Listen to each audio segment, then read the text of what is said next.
Now, the rest of the story.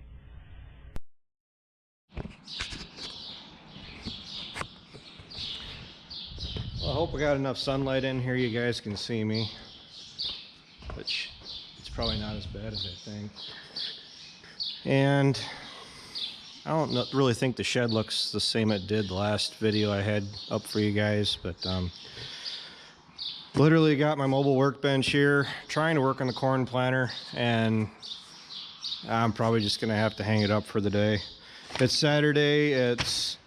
We didn't get all the snow they were originally calling for. They were calling for up to 4, then down to less than an inch, and I do believe we had some freezing drizzle, but 30 degrees this morning, and it's really just now starting to get nice again. But the next 2 days it's supposed to be back. Well, tomorrow is like 66, 67.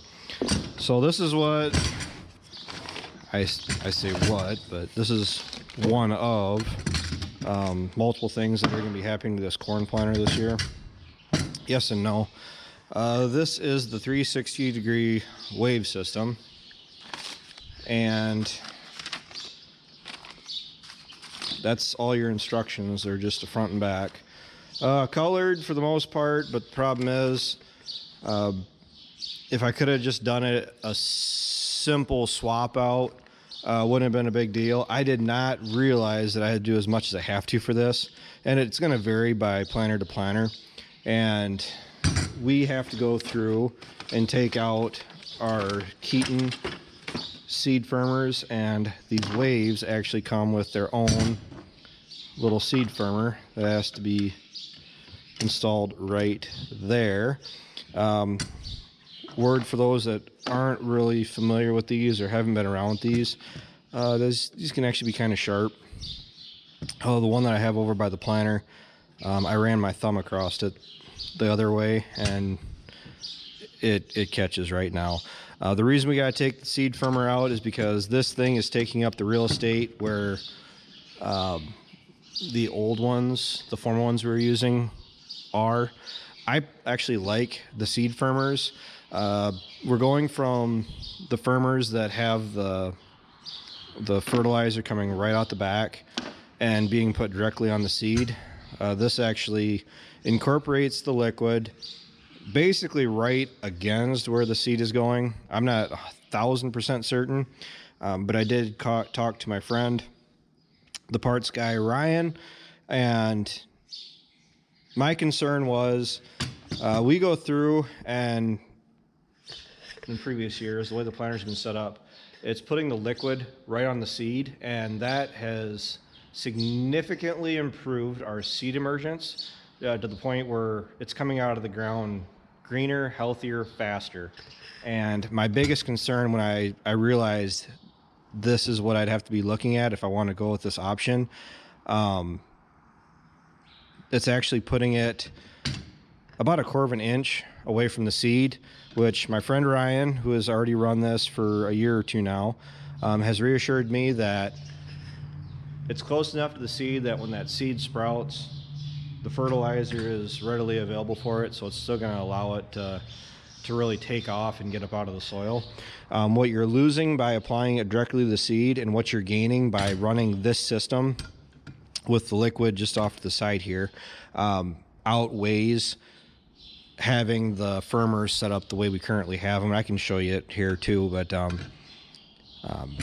lot of guys are trying to get away from applying liquid directly to the seed, and if I can look at the next best thing of applying it right next to it where it's actually going to be going on, this is actually the direction that it's going. Whoops.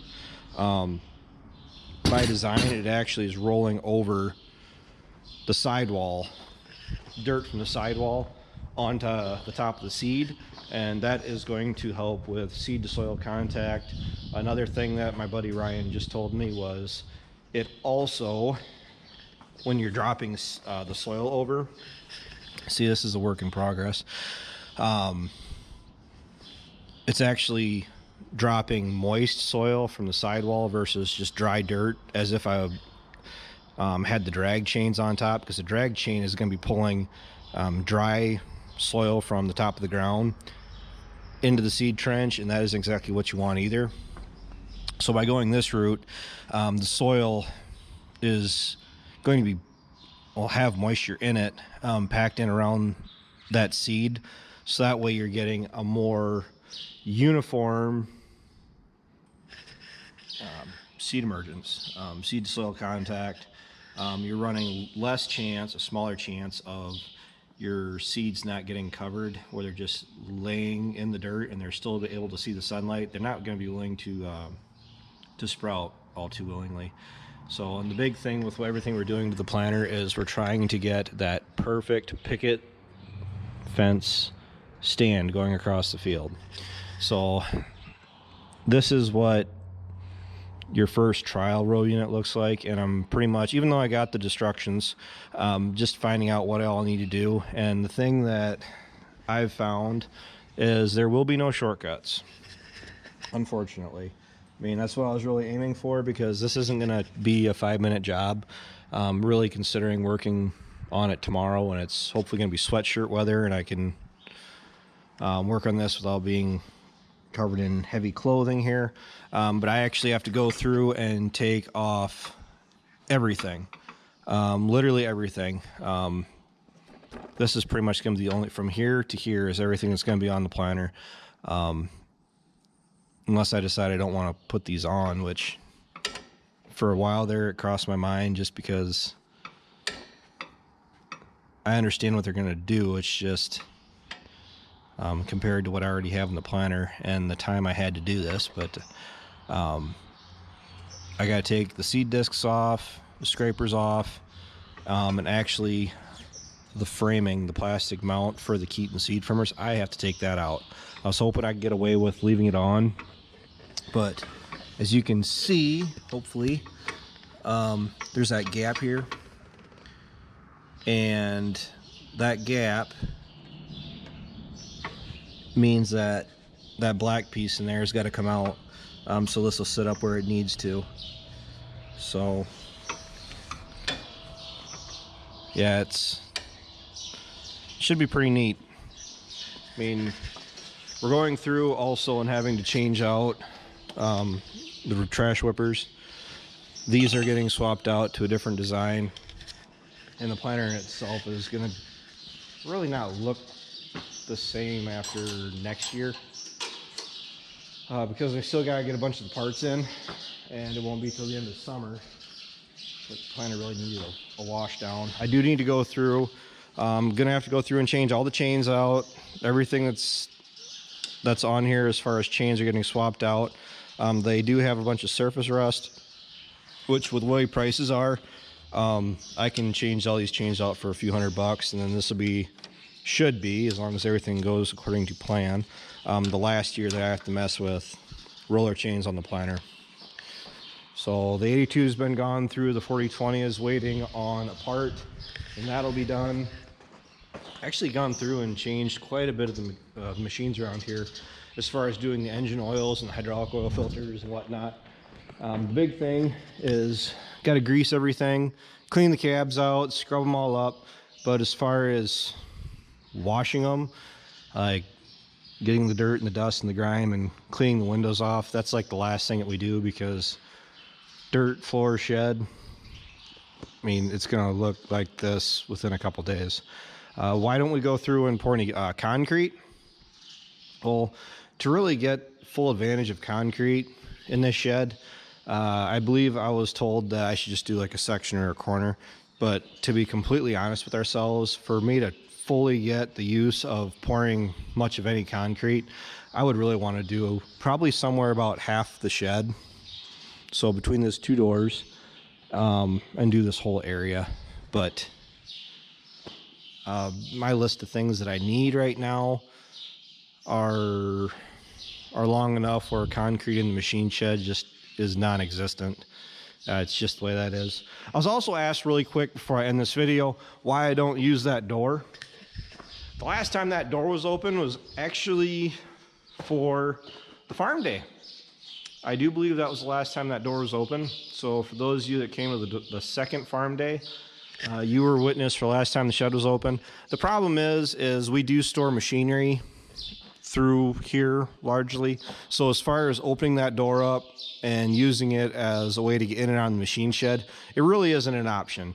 There once was different times in this shed's past where there used to be the stock truck for hauling cattle was parked in front of that door where they'd take it in and out all the time. And then also when I was just a young lad, the 6620 was parked in where the combine used to be parked, right in the center of the shed.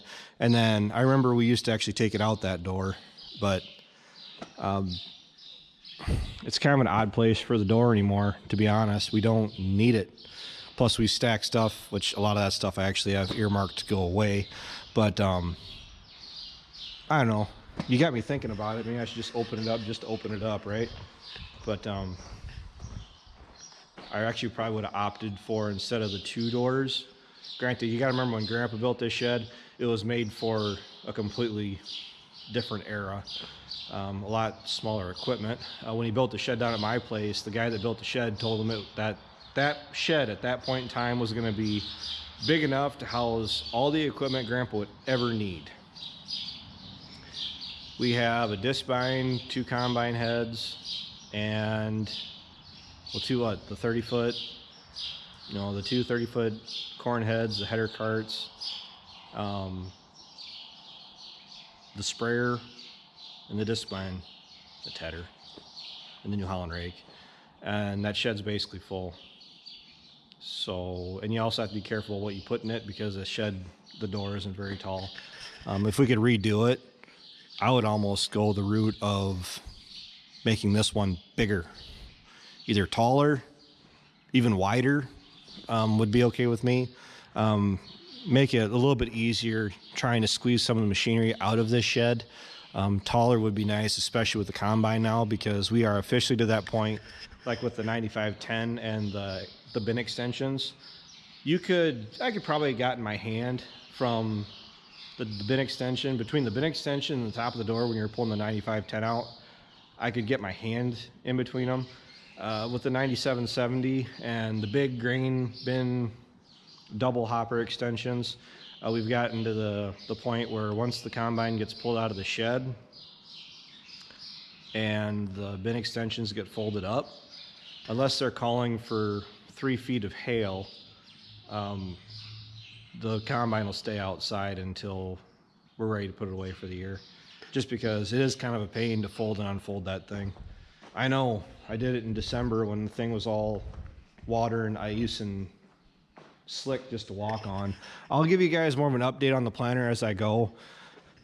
I didn't even get started on this thing till 3 o'clock. We were working on the 4020 and the 82, and it's supposed to be 60s the next couple days, but it's going to be too wet. And I think they're actually calling for more rain. But Ryan and I have it really high up on our list of priorities. We want to get fence checked before things start greening up, because when things green up, it's a real pain to try to fix fence, because when you can look at them from a distance and see for sure that the fence is fixed or it's got broken wire, it really speeds it up. I mean, you could actually add a couple days worth of fixing fence when everything's greened up, and you have to fight your way through a bunch of brush and thorns and whatnot. So with all the updates we're doing to this planner, we're going to be extending the years of service out significantly. And yeah, I would have preferred a CCS and the narrow fold and all that, but if we're going through and doing all this, we have to run it long enough to justify some of the upgrades.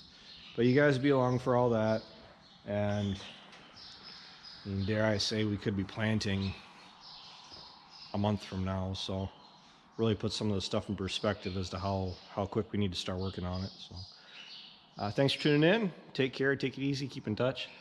I'll talk to you guys later.